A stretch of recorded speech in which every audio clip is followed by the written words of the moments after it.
daarna weer globbel. Wat gaat daar van jou?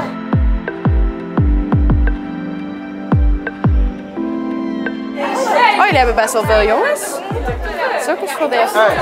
Als ze jong is, dat waren ze. Oh, dat is ook nog goed. Kom maar naar binnen.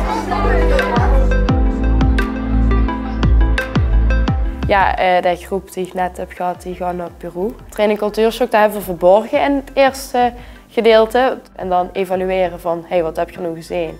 Dat kent je daar ook tegenkomen. Dat is eigenlijk het doel van die training.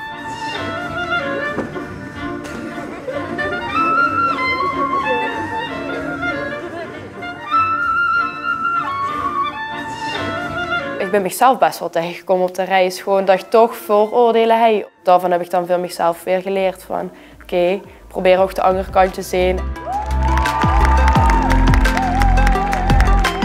Ja, met nu omgaan, dat heb ik er ook wel geleerd. Die anders zijn dan ik in eerste instantie, maar dat ze toch erachter komen dat ze eigenlijk heel veel gemeen hebben. Ik had net een andere groep een meisje dat stelde dat ze haar wilde kopen tegen kamelen. Ja, dat is ook zoiets. Ik bedoel, ik zou me heel ongemakkelijk voelen. Maar dat zijn ook van die dingen, ja, daar schijnt dat normaal te zijn.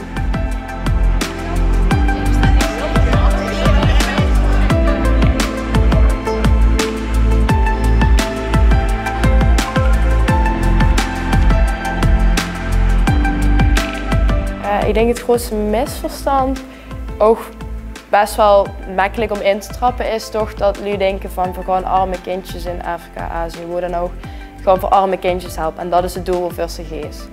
Dat is denk ik wel een groot misverstand wat ja, nog steeds wel speelt. Want ja, de geest doet eigenlijk ook wel voor zichzelf. En tuurlijk geeft ze daar een steentje bijdragen. Ja, dat is dan ook de scholen voor scholen handen uit de mouwen.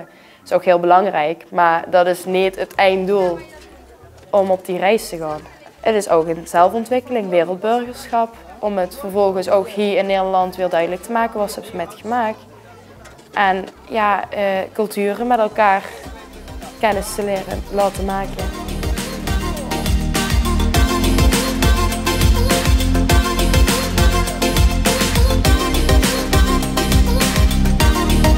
Nou heb ik toevallig wel een best concreet voorbeeld van. Laatst had je voor ja, de discussie, de Zwarte Piet discussie, je voor het over op school met een paar vriendinnen.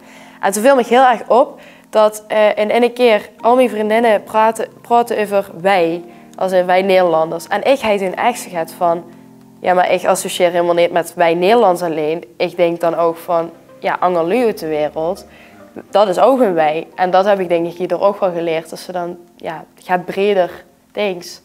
En dan heb ik niet per se over die Zwarte Piet discussie, maar gewoon dat associëren met meer dan alleen die eigen land of ja, cultuur dan. Kunnen een aantal van jullie nog even daar ertussen gaan staan? Alsjeblieft. Het maakt me niet uit wie hoor. Dus...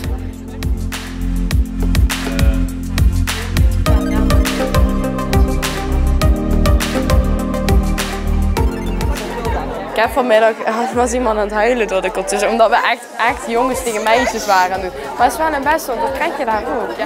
Maar het was wel heel mooi om mee te maken, zeker. Oh, gelukkig was je niet zoals ik dacht dat je was. Nee, dat heb ik nu al elke training gehad. Ik ben echt een heel irritant persoon in het begin, maar dat heeft een reden. Hopelijk hebben jullie dat ook. Nee, ik ben echt niet zo discriminerend, helemaal niet.